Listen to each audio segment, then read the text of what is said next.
मित्रों नमस्कार। भारत माता की जय, वंदे मातरम, जय श्री राम। मित्रों मैं दिलीप पांडे, स्वागत है आपका मेरे YouTube चैनल में। मित्रों अभी कुछ देर पहले जब मैं अपने फेसबुक पेज को देख रहा था तो मैंने देखा कि वहाँ पर कोई स्वामी चिदंबरम जी हैं जिन्होंने कि साध्वी ऋतंभरा के एक भाषण को शेयर किया था।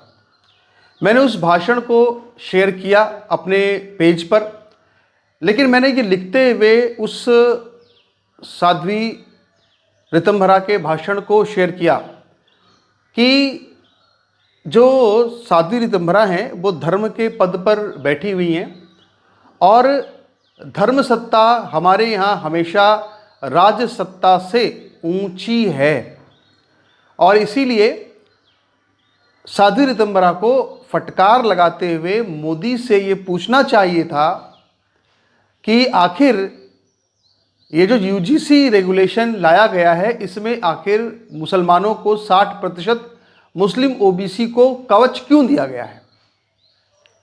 लेकिन उन्होंने इस पर कोई फटकार नहीं लगाई बल्कि उन्होंने जिसे कहते हैं कि एक भावपूर्ण संवेदना, एक भावपूर्ण भाषण जो कि वो देती रही हैं हमेशा, उन्होंने वही अपने भावपूर्ण उद्गार व्यक्त किए और ये कहा कि हमारे सामने एक महामानव, एक महापुरुष खड़ा है, हमें लीडरशिप मिली है किसी बहुत बड़े महापुरुष की और हम सबका कर्तव्य है कि वो जो भी अच्छा करे बुरा करे। मतलब ये उनके कहने, ये शब्द उनके नहीं थे पर उनका भाव यही था कि हमको शरणागति लेनी चाहिए कि मोदी जी जो कर रहे हैं वो ठीक कर रहे हैं। कुल मिला के यही वो कह रही थी, जबकि उनका कर्तव्य क्या था कि वो साधु के पद पे हैं, साध्वी हैं, तो उनका कर्तव्य ये था कि वो फटकार लगाती सरकार को कि आप ऐसा क्यों कर रहे हैं, क्यों हिंदुओं को बांट रहे हैं आप। लेकिन ये सारा विवाद पैदा क्यों हुआ? अब तक देखा जाए तो संघ के मोहन भागवत ने ही इस पर एक बयान दिया, संतुलित बयान दिया, लेकिन ये संघ से जुड़ी एकमात्र इसके बाद ऐसी नेता हैं जिनकी लोकप्रियता भी काफ़ी रही है और इन्होंने खुल करके आकर के यूजीसी पर अपनी बात कही है। लेकिन यूजीसी से ज़्यादा उन्होंने मोदी का बचाव करने में अपनी पूरी योग्यता को खर्च किया। तो इसके बाद हमने जब उस वीडियो को डाल दिया तो बहुत से लोगों ने उस पर कमेंट्स किए, तो जानकारी ये मिली कि हमारी बहन जो हिंदुत्व की लड़ाई लड़ती हैं गुजरात के अंदर, पूरे देश के अंदर, जिनका नाम है काजल हिंदुस्तानी, उन्होंने उसी मंच से लगभग 5 मिनट का कोई उद्बोधन किया था, भाषण किया था यूजीसी रेगुलेशन के बारे में।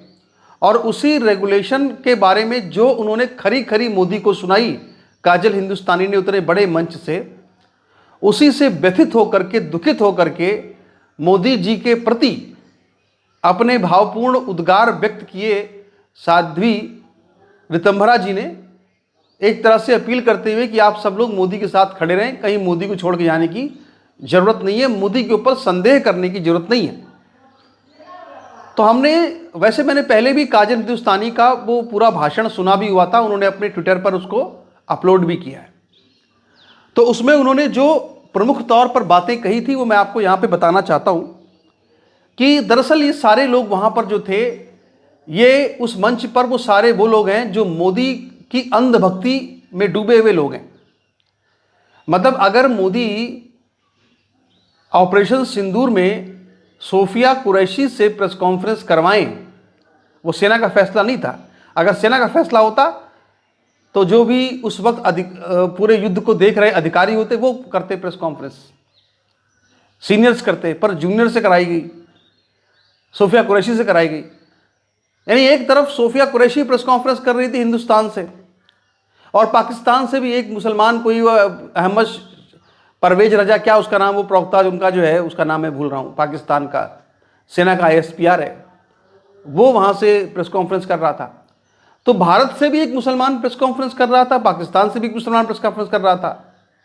यानी अगर देखा जाए तो भारत के ऊपर एक मुस्लिम छाप छोड़ने का, कि भारत एक मुस्लिम आइडेंटिटी वाला देश है, या ऐसी एक संदेश देने का तुष्टीकरण की इंतहा सारी पार कर दी। ये मेरा स्पष्ट तौर पे मानना है। जिसको जो कहना है यहाँ पे सेना का नाम लेके बहुत से लोग बहुत सी बातें करते हैं ना, फालतू बातें, बकवास ना करें।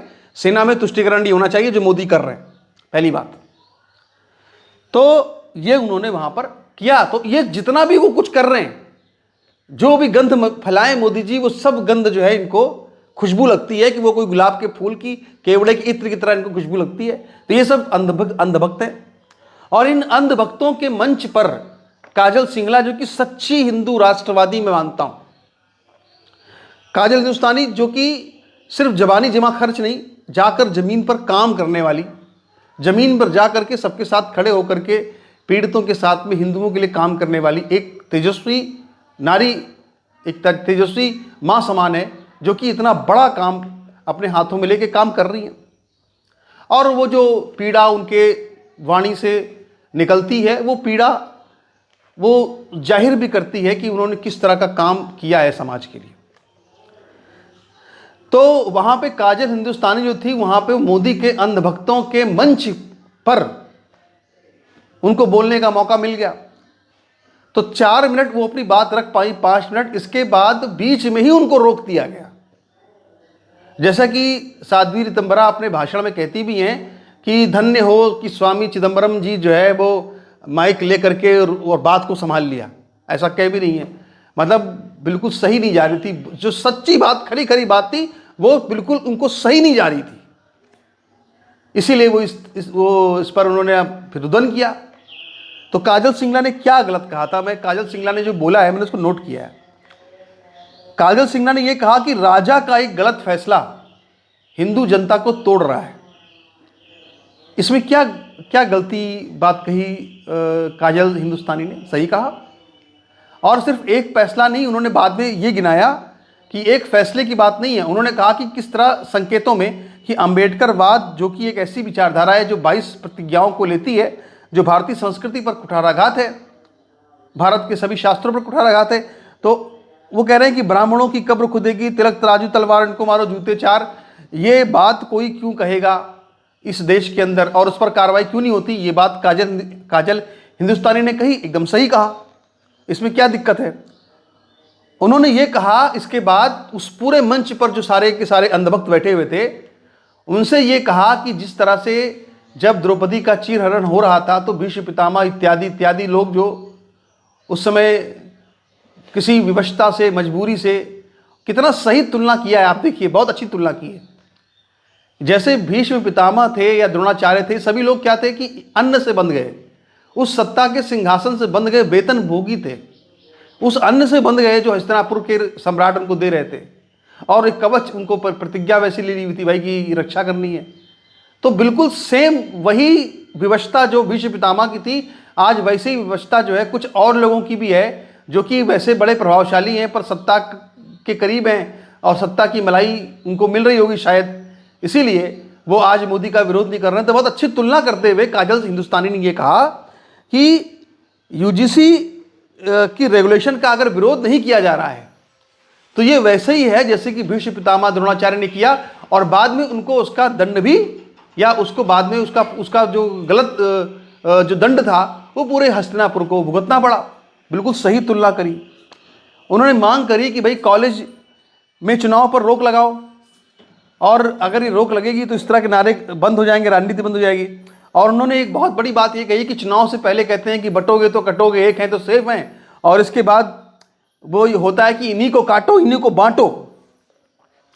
काजल हिंदुस्तानी ने बिल्कुल सही सच्ची बात कही, और उस ऐसी एक हिंदू शक्ति ने ये बात कही जो कि जमीन पर उसका समर्पण, उसका त्याग जो है, उसकी कोई तुलना हम और किसी से कर नहीं सकते। जो अपने ऊपर कितनी एफआईआर उनके ऊपर है, कितने चक्कर लगते होंगे अदालतों के, वो कष्ट पीड़ा अपने परिवार को साथ लेके चलना, वो सब कोई ऐसा नहीं कि हम लोग उस चीज़ को समझ सकते हैं, वो तो वही समझ सकती हैं।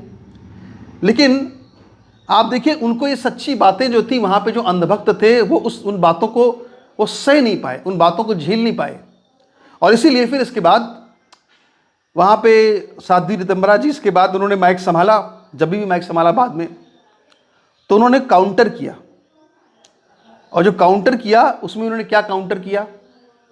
उन्होंने काउंटर ये किया कि हम बहुत अपमान झेल करके यहाँ तक पहुँचे हैं, और भगवा आतंक और क्या क्या हमारे ऊपर ये आरोप लगा दिए गए।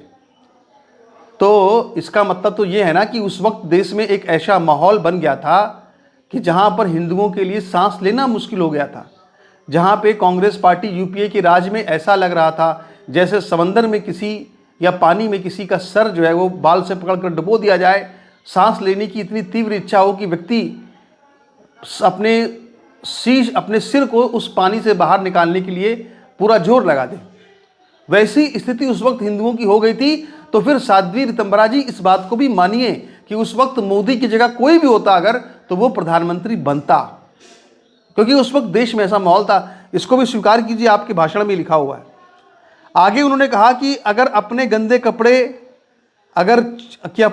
कपड़े चौराहों पर नहीं धोए जाते, अगर अपने घर की बात हो तो उसको चौराहों पर छाती नहीं पीटी जाती, इस तरह की बात उन्होंने कही। मतलब ये है कि आप सोचिए कि आप यूजीसी रेगुलेशन लेकर के आए, तो उसके बाद हमें तो ऐसी कोई समाचार नहीं मिला, कोई खबर नहीं मिली कि साध्वी रितंबरा जी ने जाकर के मोदी जी से कोई मुलाकात की हो। हमें तो कोई समाचार नहीं मिला कि मोहन भागवत ने जाकर मोदी जी से मुलाकात की हो कि नहीं ये गलत हो रहा है। हमें तो कोई ऐसी खबर नहीं सूचना आई अंदर खाने से, सूत्रों के हिसाब से भी कोई खबर नहीं आई कि पता चले कि हाँ भाई संघ ने विरोध किया है। बल्कि संघ तो उल्टा ये कह रहा है कि साहब ब्राह्मणों ने, पंडितों ने बड़ा जुल्म किया, 5000 साल तक पानी नहीं पिया। ये नैरेटिव भी जो वामपंथियों का नैरेटिव है, इस नैरेटिव के शिकार तो मोहन भागवत जी भी हैं, और ये सब एक ही है। तो भाई शास्त्रों की जानकार तो साध्वी रितंबरा जी भी हैं, तो वो बताएं इस सब चीज़ों के बारे में कि आखिर जब अगर संघ जो है या अगर संघ का अनुशासन होता मोदी के ऊपर, तो आज ये सब लोग सड़कों पर क्यों उतरे होते? क्योंकि अब इतना अहंकार हो गया है कि किसी की बात सुनी नहीं जा रही। तो ये कहाँ किसको ही सुनाया जा रहा है कि अपने घर के कपड़े चौराहों पर धोए नहीं जाते? किसको सुनाया जा रहा है? हमने तो नहीं सुना कि किसी ने। और क्या हम सब लोग तो कोई हैसियत नहीं है? जिन लोगों को सलाहकार बना रखा है वो कौन? दिलीप मंडल सलाहकार है, जो कि जो है वो जातिवाद। तो हम सिर्फ यूजीसी रेगुलेशन की या SC/ST एक्ट की बात थोड़ी कर रहे हैं। भाई मोदी जी तो खुद ही कहते रहे कि हमारी माँ जो है वो बर्तन धोती थी, हम चाय की वो केतली धोते थे, और अम्बेडकर ना होते तो मैं प्रधानमंत्री नहीं बन पाता। इस तरह की बातें वो तमाम कर रहे हैं। तो उस समय तो ये लगता है ना कि रोहित वेमुला के लिए छाती में उनके दूध उमड़ता है, गो भक्तों को और गो रक्षकों को वो गाली देते हैं। तो उनके जो सतत पूरे एक तरह से आचरण है, वो तो ये बता रहे ना कि वो तो पूरी तरह से वामपंथी नैरेटिव के शिकार हो चुके हैं। तो उनसे क्या हम बात करेंगे, क्या वो किसी की सलाह मानेंगे? और इसके बाद वो कहती हैं कि अगर पूरे शरीर में फुंसी हो जाए तो शरीर का नाश नहीं करते। लेकिन यहाँ पर स्थिति क्या है भैया? यहाँ पर स्थिति क्या है? शरीर में फुंसी हो गई है क्या? पूरी सरकार जो है वो मुस्लिम तुष्टीकरण में लगी हुई है। मैंने पूरी लिस्ट बनाई है कि प्रधानमंत्री मोदी ने कहाँ कहाँ पे कैसे कैसे मुस्लिम तुष्टीकरण किया है और सरेंडर किया है, जिहाद के सामने सरेंडर किया है। कैसे कैसे याद कीजिए, CAA NRC को लेकर के जब अमित शाह ने कहा कि पहले CAA आएगा फिर NRC आएगी, उसके बाद इस देश में बवाल मच गया और मुसलमानों ने नमाज पढ़नी शुरू कर दी, सड़कों पर उग्र प्रोटेस्ट शुरू कर दिया। यूपी में वो प्रोटेस्ट दबा दिया गया, पर दिल्ली में अमित शाह उसको दबा नहीं पाए। और इसके बाद फिर प्रधानमंत्री मोदी ने एक रैली में क्या कहा?